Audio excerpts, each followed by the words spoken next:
15 interesting facts about Namibia. Namibia, officially the Republic of Namibia, is a fascinating country in southern Africa, known for its dramatic landscapes, diverse cultures, and abundant wildlife. Namibia is a large and sparsely populated country, the second least densely populated in the world after Mongolia. Its landscape is incredibly diverse.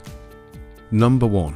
Home to the oldest desert. The Namib Desert is a defining feature of Namibia and one of its most iconic natural wonders, stretching over 2,000 kilometers, about 1,200 miles along the Atlantic coast. It's not only the oldest desert in the world with parts estimated to be 50 to 80 million years old, but also one of the driest. A unique feature is its fog belt, which forms when the cold Benguela Current meets the hot desert air. This fog provides crucial moisture to plants and animals, allowing specially adapted species like Welwitschia mirabilis, a plant that can live over 1,000 years, fog-basking beetles, and desert-adapted elephants and reptiles to thrive in an otherwise extreme environment. Number 2. Second least densely populated country. Namibia's vast land area of approximately 824,292 square kilometers, 318,261 square miles, and its relatively small population, estimated to be around 3.1 million in 2025, results in a very low population density, with only about 3.7 people per square kilometer, 9.6 people per square mile. Namibia is indeed one of the least densely populated countries on Earth. This sparse population distribution means that you can often travel across Namibia's stunning landscapes for considerable distances, encountering very few people and experiencing a profound sense of solitude and untouched wilderness. This is a significant draw for many tourists seeking remote and authentic travel experiences. Number 3. Unique desert-adapted plants. The Welwitschia mirabilis is truly a botanical wonder of the Namib Desert. It's incredible to think that this seemingly simple plant, with just 2 leaves, can live for so long, with some specimens estimated to be over 1,500 years old, and potentially even up to 2,000 or 3,000 years. Its 2 leaves are unique in the plant kingdom as they grow continuously from their base throughout the plant's life, often becoming split and tattered at the ends due to the harsh desert winds and conditions, giving the appearance of multiple leaves. These leaves can become quite long, reaching several meters in length. The Welwitschia is also considered a living fossil because it's the only surviving species of its genus and family, with its origins dating back to the time of the dinosaurs, around 200 million years ago. Its ability to survive in the extremely arid conditions of the Namib Desert, relying on fog and deep taproots for moisture, is a testament to its remarkable adaptations. It's a truly unique and resilient plant. Number 4. The Skeleton Coast Shipwrecks. That's a stark and evocative name, isn't it? The Skeleton Coast truly lives up to its reputation. The combination of those dense fogs, often caused by the cold Benguela Current meeting the warm desert air, along with the powerful and unpredictable currents, has indeed made it a treacherous stretch of coastline for ships throughout history. The numerous shipwrecks that litter the coastline serve as silent, rusting monuments to the power of nature. They create a surreal and somewhat eerie landscape, adding to the area's unique and dramatic character. Beyond the shipwrecks, the name Skeleton Coast also refers to the whale and seal bones that once washed ashore in large numbers, particularly during the whaling era. This further contributes to the sense of a wild and unforgiving environment. It's a fascinating area, a testament to the raw power of the Atlantic and the stark beauty of the Namib Desert meeting the sea. Number 5. Etosha's Giant Salt Pan. Etosha National Park is a truly remarkable place. The Etosha Pan, a vast salt flat of approximately 4,800 square kilometers, 1,850 square miles, is so expansive that it can indeed be seen from space. Its name, meaning Great White Place in the Ocean Donga language, perfectly describes its appearance for much of the year. You're also spot on about the incredible wildlife viewing opportunities, especially during the dry season roughly May to October. As water becomes scarce elsewhere, large numbers of animals, including elephants, lions, rhinos, zebras, and various antelope species, congregate around the park's waterholes. This makes for exceptional game sightings and photographic opportunities. Etosha National Park, located in northwestern Namibia, is one of the largest national parks in Africa, covering an area of over 22,000 square kilometers, 8,500 square miles. It's a key conservation area and a fantastic destination for anyone interested in African wildlife and unique landscapes.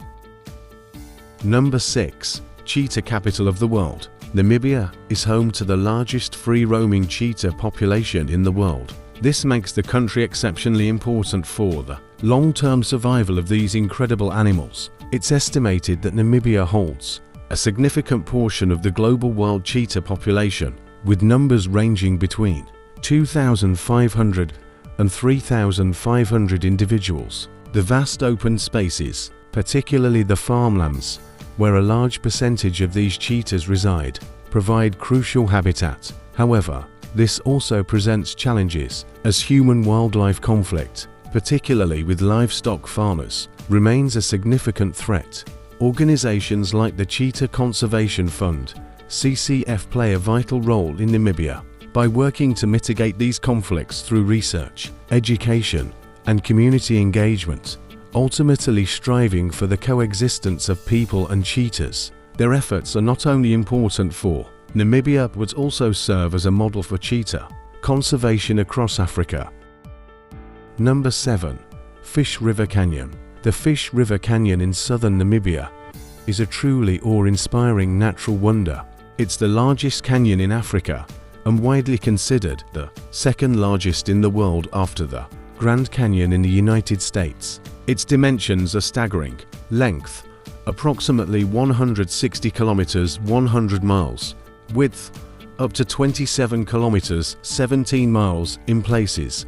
Depth, reaching up to 550 meters, 1,800 feet. The dramatic, rugged landscape of the canyon is a testament to millions of years of erosion by the Fish River, Namibia's longest interior river. While the river itself often runs dry for much of the year, during the rainy season late summer, it can become a powerful force, further shaping the canyon.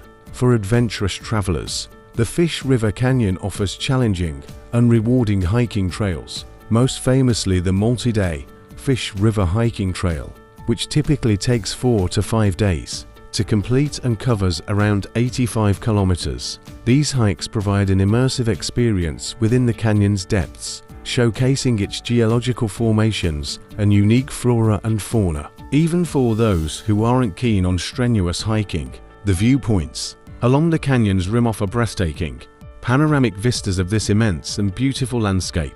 It's truly a place that highlights the raw and untamed beauty of Namibia. Number 8. Diverse indigenous cultures. Namibia is home to a rich tapestry of indigenous cultures, including the Ovombo, Herero, Nama, Damara, and the San Bushmen, each with their own distinct languages, traditions, and histories. Namibia's cultural landscape is incredibly diverse and fascinating. Each of these groups has a unique story and contributes significantly to the country's heritage. The languages spoken are just as varied, reflecting the distinct identities of these communities. It's a place where ancient traditions continue to thrive alongside modern life. Number 9. German colonial history. Namibia was a German colony from 1884 to 1915, known as German Southwest Africa. That's a crucial part of Namibia's history, and its impact is still visible today. The period of German Southwest Africa, though relatively short compared to other colonial eras in Africa, left a significant mark. Towns like Windhoek, Swakopmund, and Lüderitz boast distinct German colonial era buildings. You can see architectural styles reminiscent of Germany from that period. Think of the Hohenzollern building or the Wouwerman House in Swakopmund. They have a very different feel from later South African or modern architecture. Many towns, streets, and even some geographical features retain German names. For example, Lüderitz itself is named after the German merchant who first established a trading post there. You'll find other names like Windhoek, originally Windhoek, Keetmanshoop, and Gibeon scattered across the country. While English is the sole official language of Namibia since independence in 1990, German is recognized as a national language. A small but influential minority of Namibians, particularly within the white community, still speaks German as their mother tongue. You'll also find German being used in certain businesses, cultural institutions, like the German-speaking Evangelical Lutheran Church, and even in some media outlets, like the Allgemeine Zeitung newspaper. A unique Namibian German dialect, known as Namdeutsch, has also evolved, incorporating influences from Afrikaans, English, and local languages. It's interesting how these colonial legacies persist and are woven into the fabric of modern Namibia, creating a unique blend of African and European influences. Number 10. World's largest underground lake, Dragon's Breath Cave, located near Grootfontein, is indeed remarkable for a housing. What's believed to be the largest non-subglacial underground lake in the world, the discovery in 1986 by cavers during an expedition to the Otavi Mountains truly opened up a hidden wonder. The name Dragon's Breath itself is intriguing, supposedly coming from the warm, humid air that rises from the cave's entrance, resembling the breath of a mythical dragon.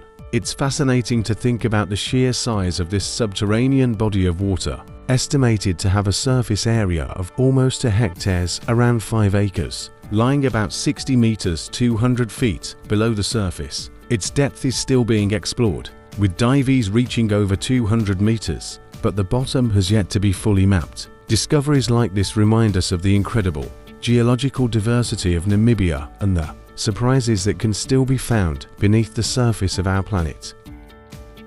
Number 11.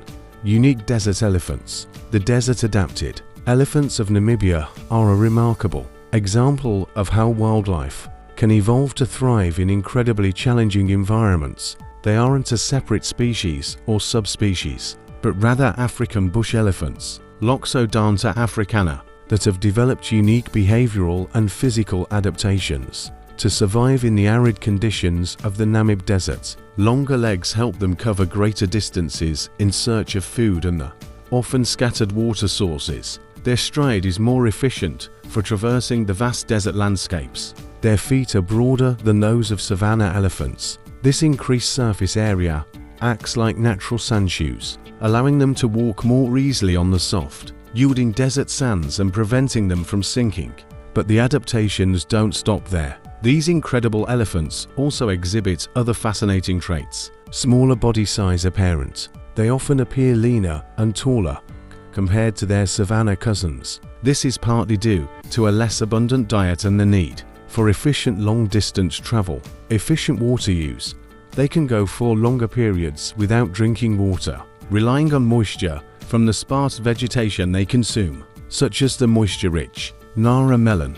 They also have a remarkable ability to locate underground water sources and dig for them with their trunks and feet. Their family groups tend to be smaller and more dispersed, likely due to the scarcity of resources. Unlike savanna elephants that can be quite destructive to vegetation, desert elephants tend to browse more carefully, often only taking parts of plants to ensure their survival and future availability. They possess an incredible memory of traditional routes to waterholes, some of which may only become accessible seasonally. These desert elephants are a testament to the power of adaptation and a precious part of Namibia's unique biodiversity. Their survival in such a harsh environment makes them a high priority for conservation efforts. Number 12.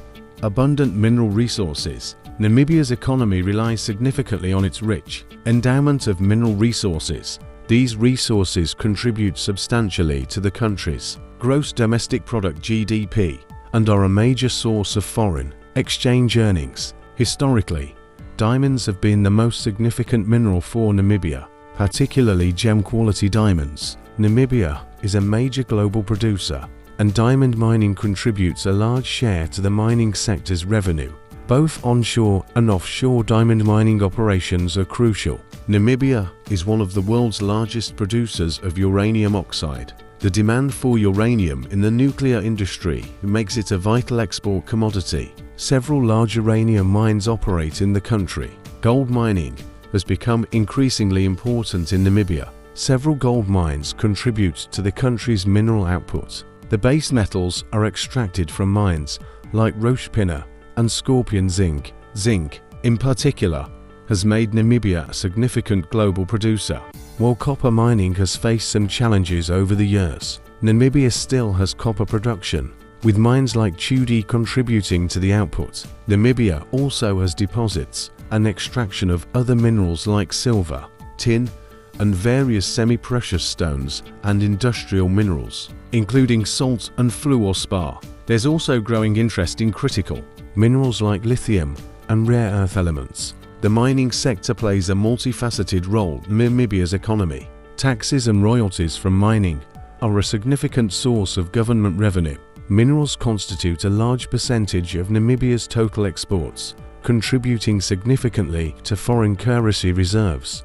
The mining sector provides direct and indirect employment, although the percentage of the total labor force directly employed in mining is relatively smaller compared to other sectors like agriculture. Mining activities can sometimes lead to infrastructure development in remote areas, attracting foreign investment. The mineral wealth attracts foreign direct investment, which can further boost economic growth. However, this reliance on mineral resources also makes Namibia's economy vulnerable to global commodity price fluctuations. The government has been focusing on economic diversification and value addition to locally extracted minerals to create more sustainable and inclusive growth.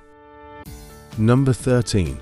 The Petrified Forest. The Petrified Forest near Corexus is a remarkable geological site, providing a tangible link to a very distant past. To think that those fossilized tree trunks are over 280 million years old is quite mind-boggling.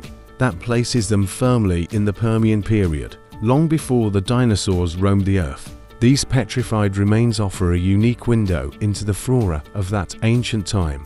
The trees are believed to be related to cone-bearing plants, possibly similar to modern-day conifers or cycads, although the exact species are often difficult to determine due to the fossilization process. The process of petrification or silicification is quite remarkable. It typically involves the following steps. The trees were likely buried rapidly under layers of sediment, such as sand and volcanic ash. This prevented decomposition by oxygen and organisms. Groundwater, rich in dissolved minerals like silica quartz, percolated through the sediments and into the porous tissues of the buried trees. Over millions of years, the organic material of the wood gradually decayed, but simultaneously, the dissolved minerals precipitated out of the water and filled the empty spaces within the cells. Eventually, the minerals replaced the original organic matter, cell by cell, preserving the structure of the wood in stone. Exposure, geological uplift and erosion over vast timescales eventually exposed these petrified logs at the surface, where they can be seen today. The petrified forest near Corexus isn't just a collection of old rocks. It's a snapshot of a prehistoric ecosystem. Studying these fossils can provide valuable insights into the climate, environment, and plant life of the Permian period in this part of the world. It's a truly special place that highlights the immense time scale of Earth's history. Number 14. Highest sand dunes in the world.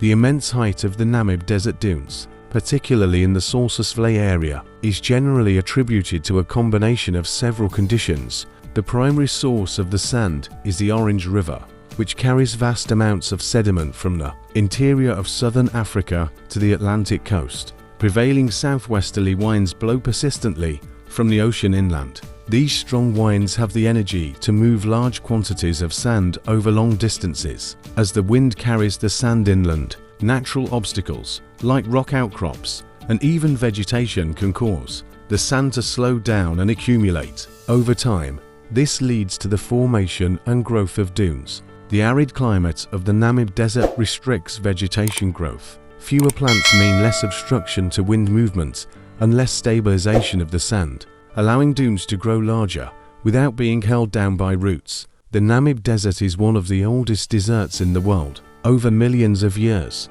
the continuous supply of sand and consistent winds have allowed these dunes to grow to their impressive sizes. Some of the older dunes have also become somewhat stabilized over time, contributing to their permanent height. In some areas of the Namib, including where the very high star dunes are found, multidirectional winds contribute to their vertical growth rather than just lateral movement. So, in essence, it's the long-term interplay of a massive sand source, relentless winds, the lack of significant barriers like vegetation, and the sheer age of the desert environment that has sculpted these colossal sand mountains. Number 15. Africa's first green constitution. Namibia's commitment to conservation is truly commendable and sets a powerful example on a global scale. Being one of the first African nations to explicitly enshrine environmental protection within its constitution in 1990 demonstrates a profound and forward-thinking approach. This constitutional commitment has indeed been a cornerstone of their successful conservation efforts, leading to the establishment of a vast network of protected areas. National parks like Etosha and the Namib Norcliffe Park, along with numerous communal conservancies, now cover a significant portion of the country, safeguarding crucial habitats. The empowerment of local communities by granting communities the rights to manage and benefit from the wildlife and natural resources on their land through the conservancy system. Namibia has fostered a sense of ownership and responsibility, turning local populations into key stewards of conservation. Significant wildlife population recoveries, species like black rhinos, elephants, and even desert lions, which were once severely threatened, have seen remarkable increases in their numbers, thanks to dedicated conservation programs and community involvement. The development of sustainable ecotourism. The focus on conservation has also fueled a thriving ecotourism sector, providing economic benefits to local communities while promoting the value of preserving Namibia's natural heritage. Namibia's approach, which blends constitutional principles with community-based natural resource management, has proven to be a highly effective model for balancing the needs of both people and wildlife. It's a testament to their understanding that long-term conservation success is intrinsically linked to the well-being and participation of the communities who live alongside these natural treasures. Thanks